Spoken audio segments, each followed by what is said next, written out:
for asking my question. It was asked better than I would have asked it too. It's better at it. Maybe do it.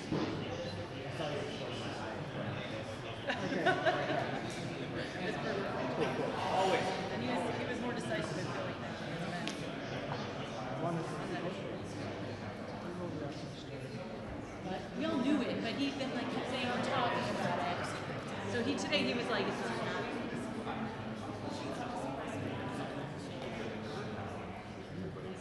But he said we're not on the same page. Do anything with 51 senators.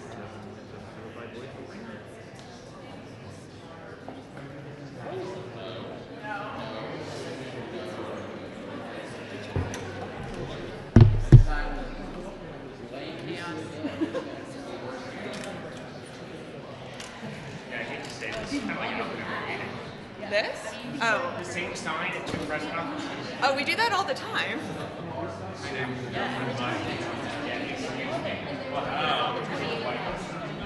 Thanks, Rebecca.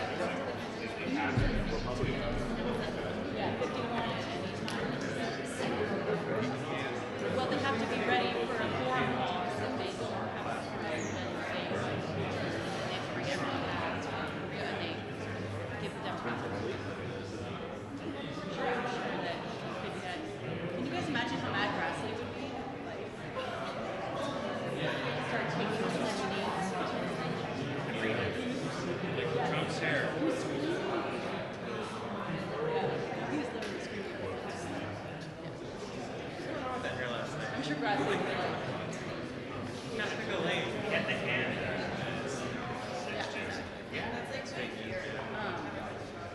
yeah, the problem with that is they're not, they have to be in the conference. They can never go home.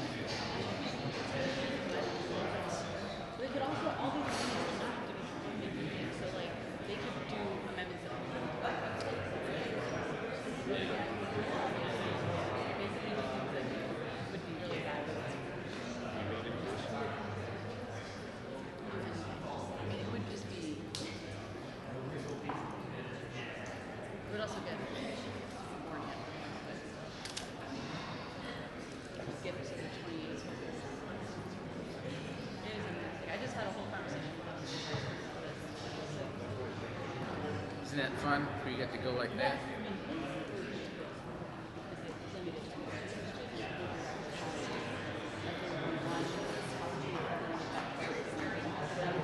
You couldn't have any other.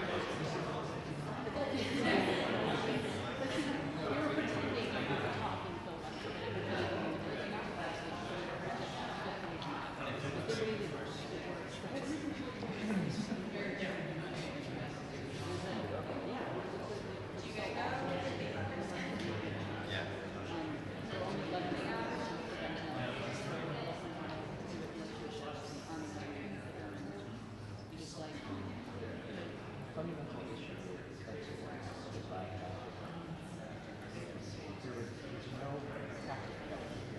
so much. Yeah.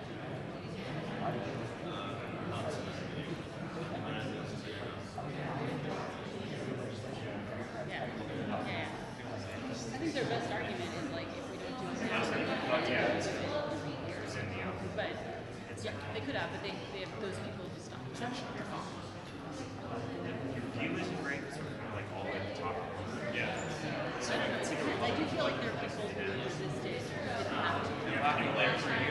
Like King. No, they were Like last minute and sticking their sense of it. It's harder than this.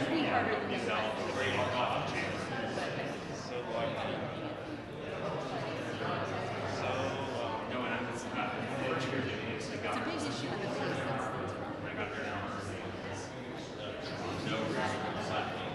It's MAGA, they're talking to guys on the radio.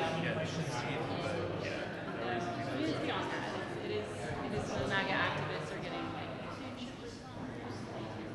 security part of the job. Yeah, next time. I'm sure they'll still be mad. Yeah. Scott Kessler says.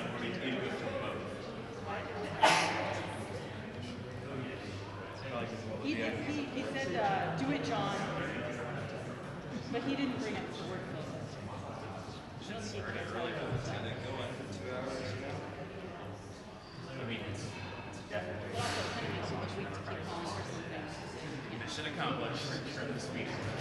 Just turn the speech off. I think I heard like 2 lines and whatever she said. Not Mike. I used 9 before him. Like even here, but yeah. I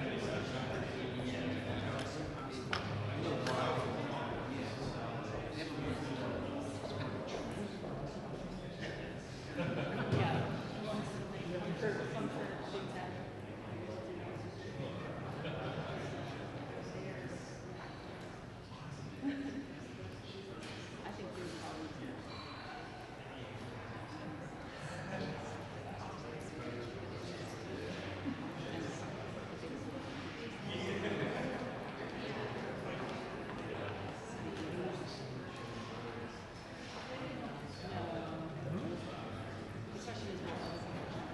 Particularly hilarious picture.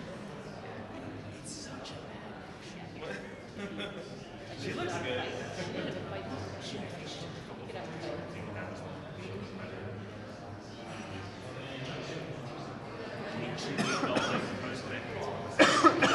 Not ideal. I saw her cat. I was really close to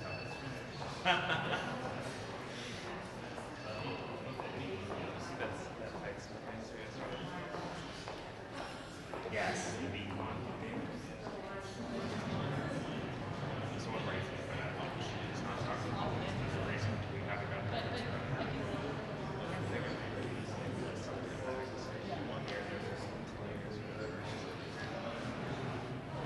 Like space.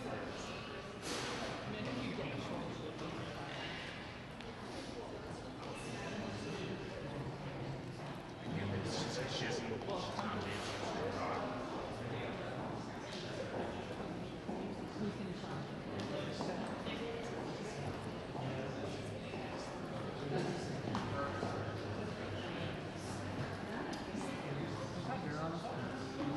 I can't believe you guys caught that. I remember specifically when you did this when you laughed.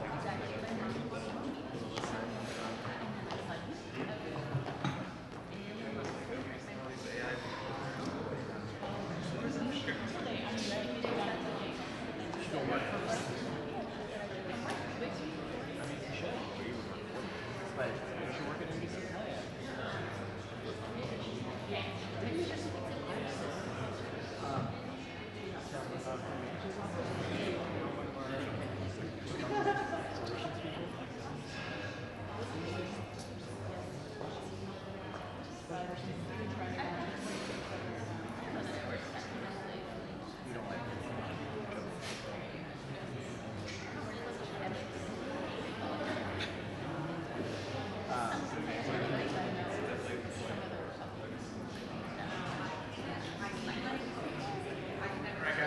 Oh man, I have a story about it.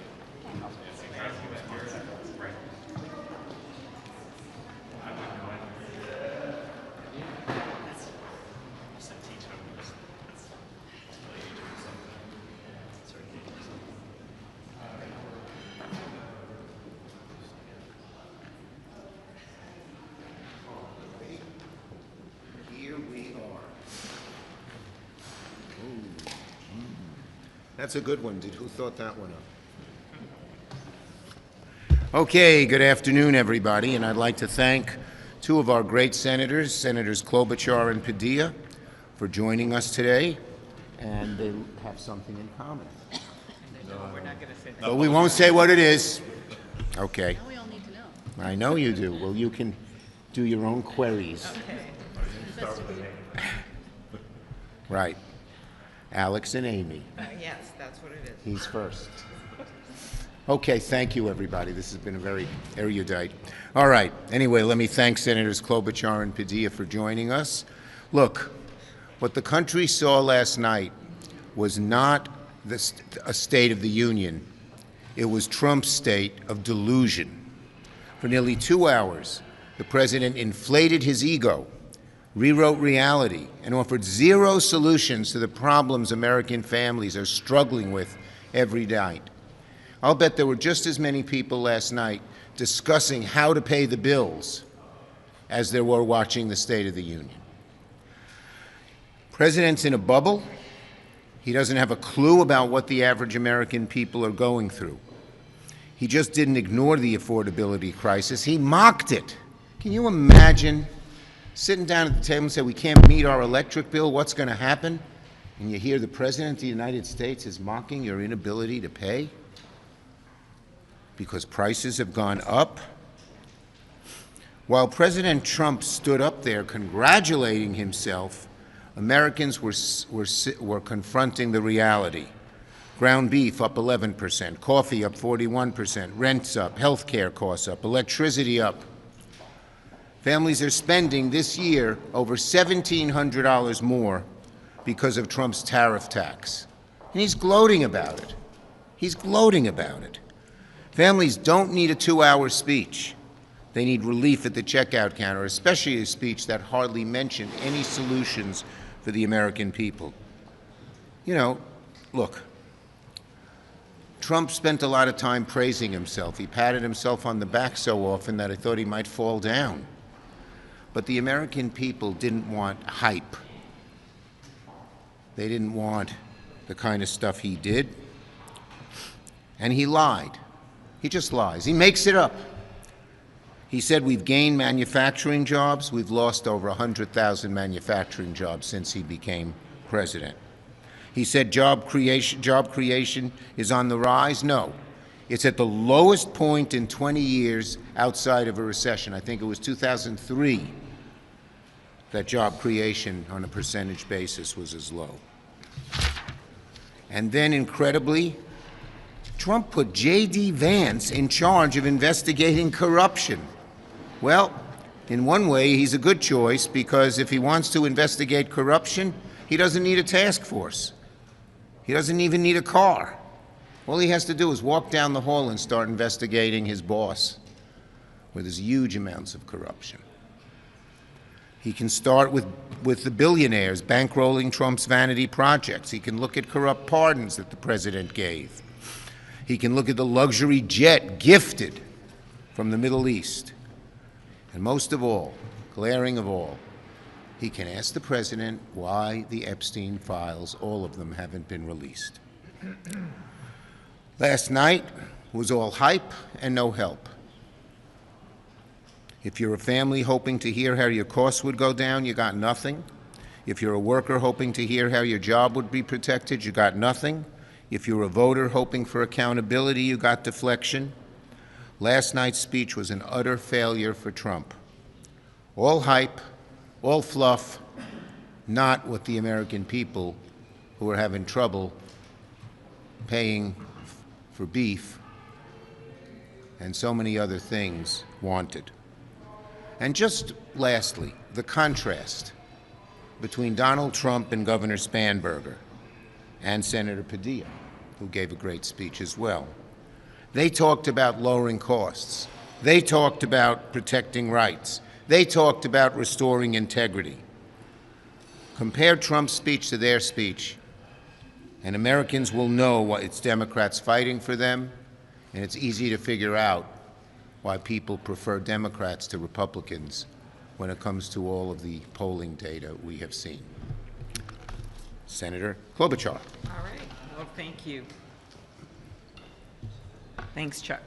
So I think all you have to do is listening to the opening salvo of Donald Trump's State of the Union last night to know that he is wildly out of touch where so many Americans are. These were his words. He said that Americans feel better, richer, stronger than ever before. He said that is the state of our union.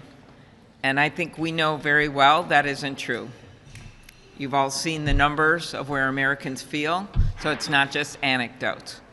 But I thought the most interesting thing that I did yesterday was listen to some of the guests that my colleagues had brought to the State of the Union, including Senator Duckworth's guest, a guy named Jeremy from rural Illinois, whose premiums had gone up so much that he had to change health care plans because, of course, Donald Trump's and the Republican Party's failure to do anything about extending the tax credits.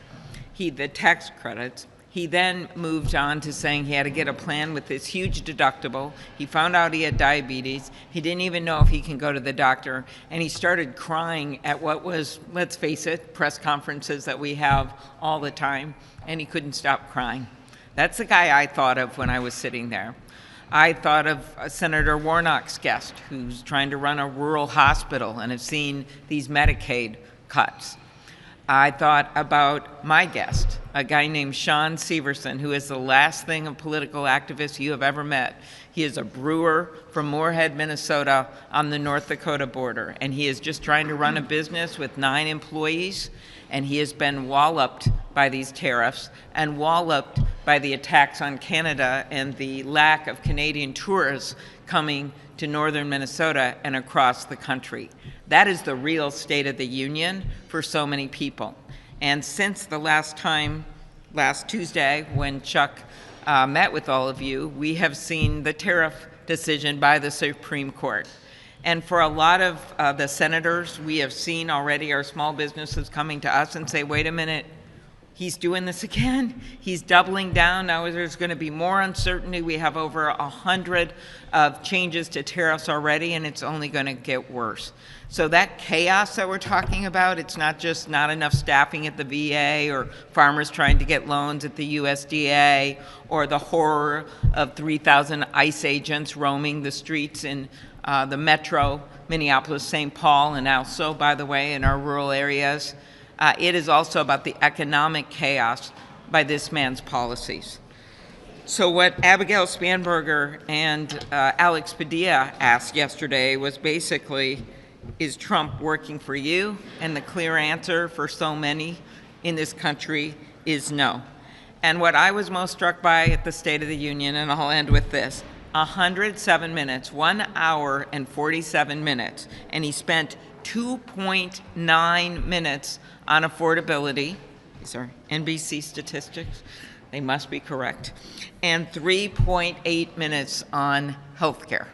So that's what we're dealing with right now, with someone who's the number one things on people's minds he barely even talked about.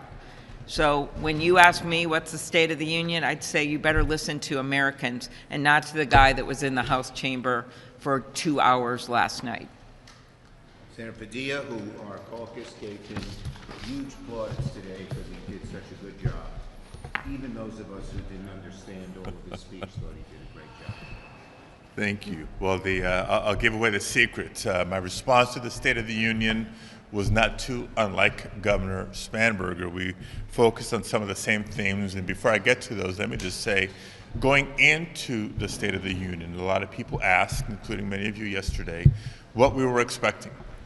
And we predicted, well, there's going to be some lies, and there's going to be some more lies, and probably some more lies on top of that, in addition to some misrepresentations and distractions from the real-world harmful impacts of the Trump and Republican agenda and track record from this last year. And unfortunately, we were right. Lies after misrepresentations for the 1 hour and 47 minutes. Not a prioritization of what we think is important. Governor Spanberger and I both spoke to the challenge that so many working families are having just paying the bills. You know, Donald Trump is a president who campaigned on bringing down prices, and he's done anything but.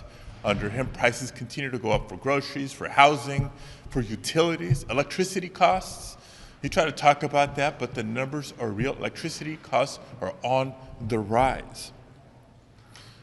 Couldn't help but also acknowledge the fear and the terror that so many communities and families across the country are feeling with the out-of-control operations by the Department of Homeland Security. Yeah, ICE and CBP agents, not just detaining people with judicial warrants, actually entering people's homes without a judicial warrant, the violence and cruelty with which they're holding people indiscriminately, including a lot of legal immigrants with work authorization, including citizens of the United States, including veterans. And we're increasingly becoming aware of the horrendous conditions inside a lot of these detention centers, which they're working feverishly to expand. And let me be clear, it's not just about immigration. It's about our fundamental rights being violated as they pursue a mass deportation agenda with unnecessary quotas. When people are detained, arrested, or even shot and killed in Minnesota for exercising their First Amendment rights, that's a danger to our democracy. When people are being detained without that judicial warrant that is normally required, that is a danger to our democracy. And that leads me to the third area that I emphasized yesterday. Elections. Trump said it loudly and clearly. He wants to take over elections in America. Gee, I wonder why. He's still not over the fact that he lost the 2020 election. And they've been setting the stage for months, weaponizing the Department of Justice to demand the voter rolls and the personal information of voters across the country. This suggestion that he wants to eliminate the vote by mail opportunity, this executive order failed and now SAVE Act legislative attempt to not require voter ID. Let's be real as to what it is. It's a voter purge, voter suppression piece of legislation. The Republican Trump record has been so bad, not just unpopular. You all have seen the polls. It's been so damaging to American families that their only chance to hold on to power this November is to rig the elections. You'd think they'd see an opening and pivot on policy and work with us, whether it's reining in out-of-control ICE and CBP agents by imposing common sense reforms, or walking away from the illegal and counterproductive tariff policies that are raising costs on all of us. The president doubled down, and we're going to double down on our legislative efforts, our legal efforts, our outreach to the American people, and we're going to get ready to vote this November and bring about real change. In closing, I just want to emphasize that theme of elections from here. I'm excusing myself to a spotlight hearing that we're having, Democrats on the Rules Committee, shedding light on what is happening with these threats and what it means, not just for us in Congress, but for state and local officials. We have with us the Attorney General of California, Rob Bonta. We have one of the commissioners from Fulton County, Georgia, where Tulsi Gabbard, the head of intelligence, joined the FBI in a raid to confiscate materials from the 2020 election. We got to stop living in the past. Accept the laws. Let's work together to improve people's lives. That's what we're going to stand up for. And thank you for being here. Thank you, Alex. Yes, go ahead. Can you walk us through where negotiations over DHS funding stand? Have you talked to the White House? Do you have plans to? And would you support pulling it apart to fund Coast Guard, FEMA, other avenues, and separate it out as 7 House proposals? Do you Jeffrey supports that? Let me say two things. First, we sent them a proposal a week ago Monday. We still haven't heard back. Crickets. And so it's in their court. As for getting this done, we all want to see TSA and the other agencies funded. That's up to the Republicans. Very simply, all they have to do is agree with our simple ideas that every police department just about in America follows, and we'll get it all done. It's plain and simple. Yes. Thank you, Mr. Leader. The president last night briefly made his case for why strikes in Iran might be necessary. You've been briefed by top administration officials now. Would you personally support strikes? Look, I can't talk about the briefing. It's classified, but what they talked about is very serious. And the American people, the administration should come clean and tell the American people their goals. Yes. Thank you, leadership. Republicans have said they're going to cut campaign ads. With the moment last night when Democrats remained seated when President Trump said, stand if you support Americans over illegal immigrants. Why didn't Democrats stand? Of course we support Americans. We're not going to be a prop in Donald Trump's little show. I wanted to ask you about the University of New Hampshire poll that is out that shows Plattner up almost 40 points on Mills, Plattner up 11 on Collins, but basically even with Plattner up 11 on Collins, basically even with Mills. Yeah. Did you guys pick the wrong polls come and go. There are different polls that are all over the lot. We're going to win in Maine, and frankly, Mills is the only Democrat who's won statewide in 20 years. Leader Schumer? Yes. There's reporting that some Epstein files have been withheld or removed related to Trump. Are you worried that there are still files that were not released in regards to the Yes, I think the process in terms of releasing the files has been terribly flawed. We demanded that all the files be released. They have not been. And the Attorney General and Trump himself are just derelict. And the American people keep asking a question that doesn't serve them well, doesn't serve Bondi and Trump well. What the hell are you hiding? Is there any Thank you, recourse for everybody. Congress